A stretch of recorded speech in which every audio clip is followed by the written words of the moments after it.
So many people listen to great advice from great teachers. They listen to great material. They read books from the best coaches and most successful people in the world, but they get little or no results. They wonder why, after all this reading and listening, nothing happens. But some other people listen and achieve huge life-changing shifts. Why? I'll tell you why. I'll tell you why some get results and some don't. It's what happens after they turn the audio off. It's what happens after they put the book down, after the coach goes home, after the speech has ended.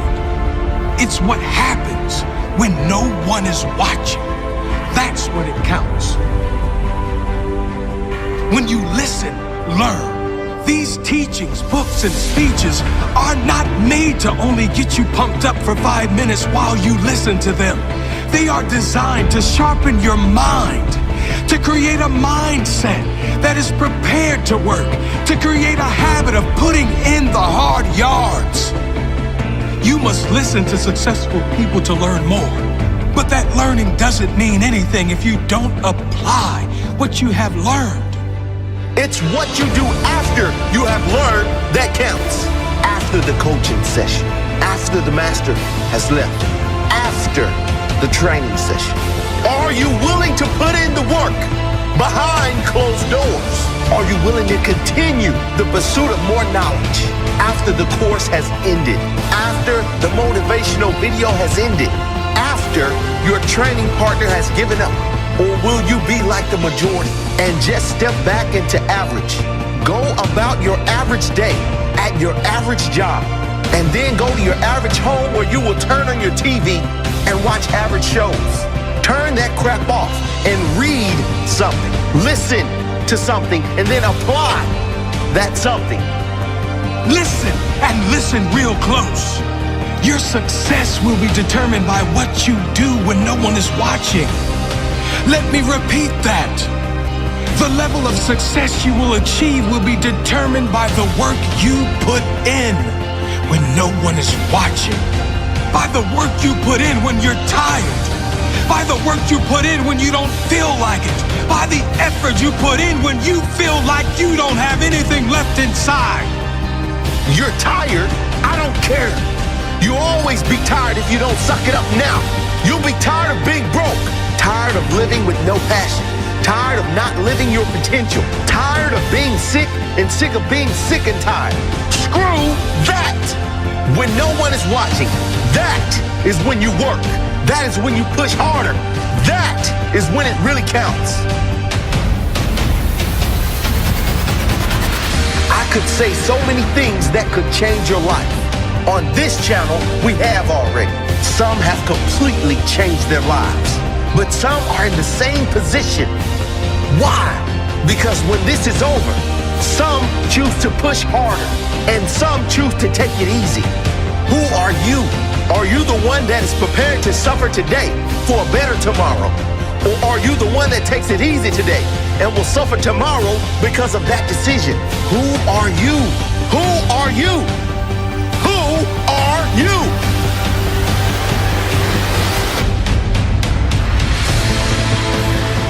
Remember this, when you think no one is watching, you're wrong. There's always one person watching.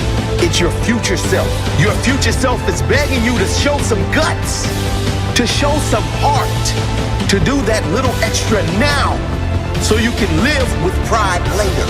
Don't let your future self down. 3 years from now, you can have what you need. You can't have everything.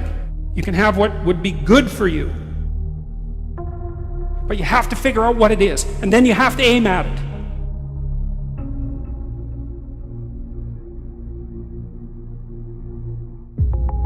Everything that you guys want is outside your comfort zone. All the results, all the growth or potential, who you really are, is there waiting for you. But most people, they don't really want to grow. They don't really want to change. They don't really want the results. They only want it if it's easy, if it's comfortable, if it's within that realm of comfort. And they don't have to face their fears. They don't have to go through the stresses and the anxieties and overcome their limitations in life. And that's why most people will never have it. They'll never change. They'll stay the same. They'll never get the results that they really want.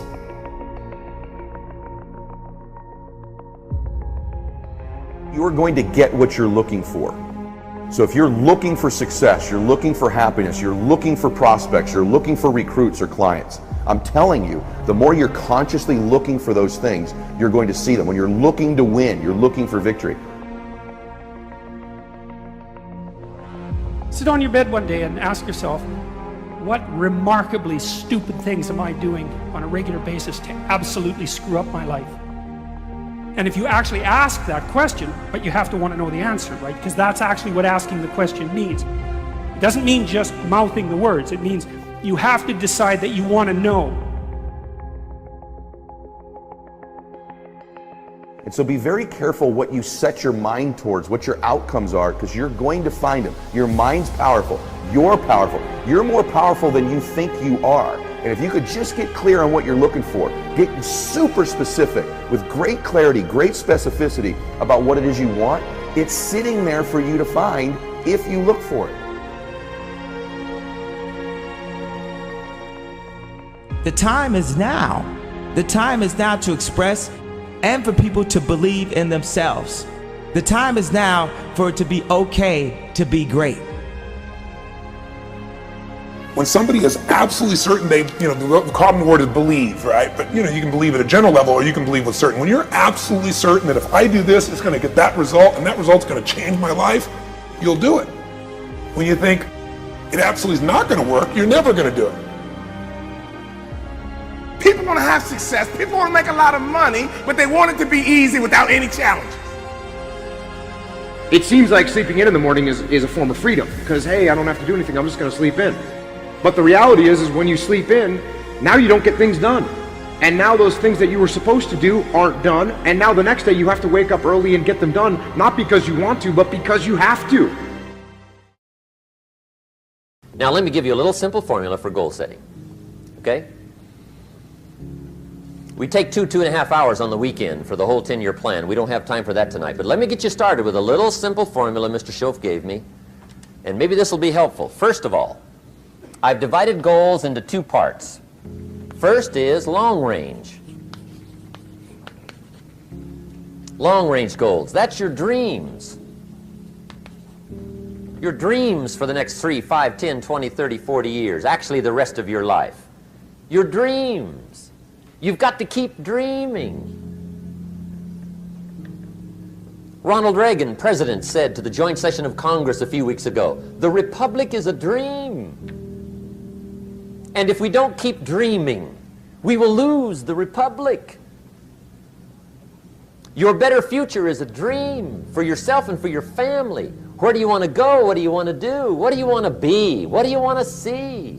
You've got to dream dreams. There's a Bible phrase that says, without dreams and visions, people perish. You've got to have something to go for that inspires the heart and the soul. Dreams. From the children of Sanchez, it says, take the crumbs from starving soldiers, they won't die.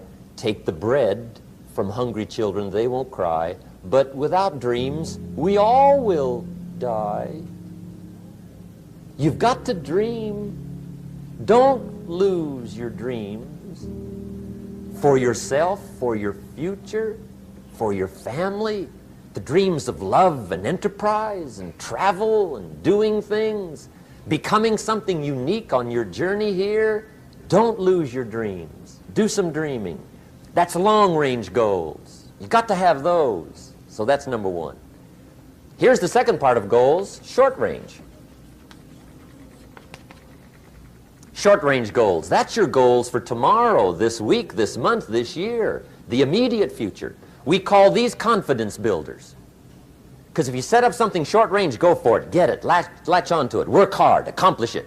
That starts building your strong feelings to go for your dreams. Now, I've divided goals into 3 categories. Here they are. Number 1 is economic. That's your goals for money, income, business, profits, production. Economics. Make sure you've got your economics well planned. Economics plays a major role in everybody's life. Economics is major, which means it ought to be meticulously well planned for tomorrow, this week, this month, this year, long range. What if you asked somebody tomorrow if you could see their meticulously well-planned list of economic goals? What would they probably say? They say, you some kind of a nut? You must be weird. Hey, I found out what success is. Success is doing what the failures won't do. Make sure you've got your economics well planned. It'll put you in the top 5%. One of the key little subjects we talk about on the weekend is the 7 fundamentals for wealth and happiness. And that's one of them, well-planned economics. It's a fundamental if you want to do well. Join the top 5%. Anybody in this room can join the top 5%, if you will. Okay. Now here's the second category of goals, things. Make a list of the things you want. And on my list of things, now I put everything. Little things as well as major things. Doesn't matter how small it is, it goes on my list. I used to just put major things, cars, homes. I don't do that anymore. I now load my list with everything. Everything. And the reason is, part of the fun of having a list is checking it off. That's it. Boy, at the end of the day, if you can go, got it, got it, got it, got it, got it, got it, whatever it is, right? You get into the habit. So load up your list, the things you want. Now, when you check off something major, celebrate. That's an important point to make. Celebrate your achievements. Live it up. Have a party when you reach something you've worked for a while. See, we all grow from 2 experiences. One is called the pain of losing. The other one is called the joy of winning. We need both of them. Amplify them as much as you can, which also means make losing painful. If you set up something, fooled around, didn't get it, put it on yourself. On the other side, if you did get it, congratulate yourself. Self-congratulations is a sign of maturity. Seeking congratulations is a sign of immaturity. But hey, winning and losing, see, that's what it's all about. That's the name of the game. Now, some people lead such mediocre lives, at the end of the day, they don't know whether they're winning or losing. They got no clue. Guy's just going through the day with his fingers crossed. There's a better way. Okay, here's the third category of goals, personal development. Put those goals together. Personal development goals. That's your goals to be stronger, more decisive, be a speaker, be a leader, learn a language, all kinds of skills. Okay? The whole weekend seminar was designed to improve all your skills so that you walk away more skillful. And that's what you want, the personal development skills. That's what attracts, that's what brings good things to your life, the person you become more skillful. Now, this is quite a package to work on. Economics, things, personal development. For tomorrow, this week, this month, this year, long range. Okay? That'll get you started. Now, here's the simple formula for setting goals. It goes like this. A, work on your goals. That's step 1. Work on them. And I put the word work there deliberately. Setting goals is plain hard work. I don't want to kid you. We haven't come here tonight to kid each other. It's work. I know it's work. That's why a lot of people just let it slide. It's work. Many people work hard on their job, but they don't work hard on their future. They just let that slide. And the work involved is making plans. I know most people don't. I understand that, but don't let that be you. Guy says, well, yeah, you work where I work, but the time you struggle home, it's late. You've got to eat a bite of supper, watch a little TV, get to bed. You can't sit up half the night. Plan, plan, plan. And the guy's behind. good worker, hard worker, sincere. But you got to be better than sincere, working hard. You got to be better than a good worker. You got to be a good planner. Somebody once wisely said, the people who fail to plan are planning to fail. Well said. So work on your goals. Here's step 2. Write your goals down. That's so important. I teach my staff around the world, put your goals in your journal. Because one of the major people you want to study is yourself. Say, here's the list of goals I put together 3 weeks ago. Here's the list of goals I put together 2 years ago. Here's some of the changes I made, rearrangement of my priorities. I scratched these off, I put these on, I've gotten these. Study your accomplishments, study what your desires are. Put them on paper, write them down. Here's another reason for writing your goals down. It shows you're serious about doing better. And to do better, you gotta get serious. You don't have to be grim, but you must be serious. Everybody hopes things will get better. Everybody hopes. Poor people hope. That ought to tell you something. It means the future does not get better by hope. It gets better by plan. I used to have the affliction called passive hope. It's an affliction. It's bad. Probably what's even worse than that is happy hope. Now that is really bad. That's bad. Happy hope.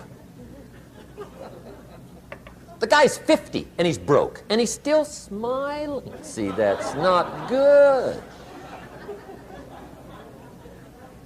So get serious about your goals. Put them on paper. Write them down.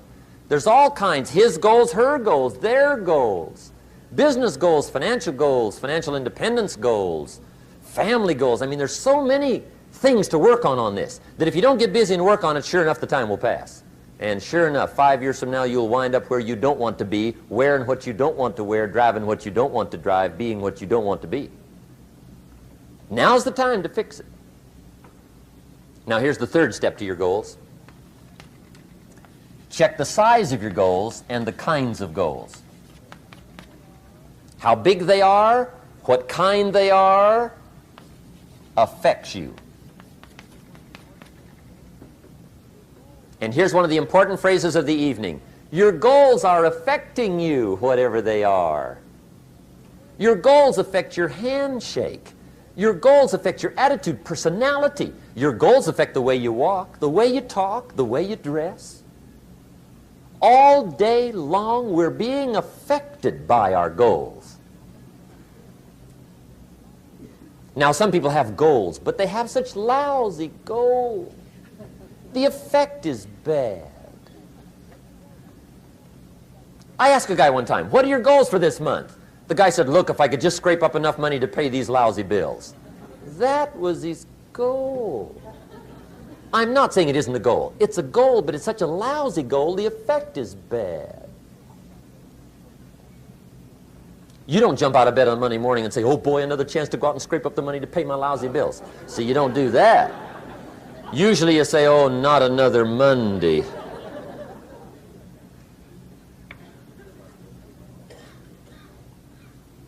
And some people have so given up on life, they have joined the thank God it's Friday club. How sad. Surely those are the same people, when life is over for them, will say, thank God it's over.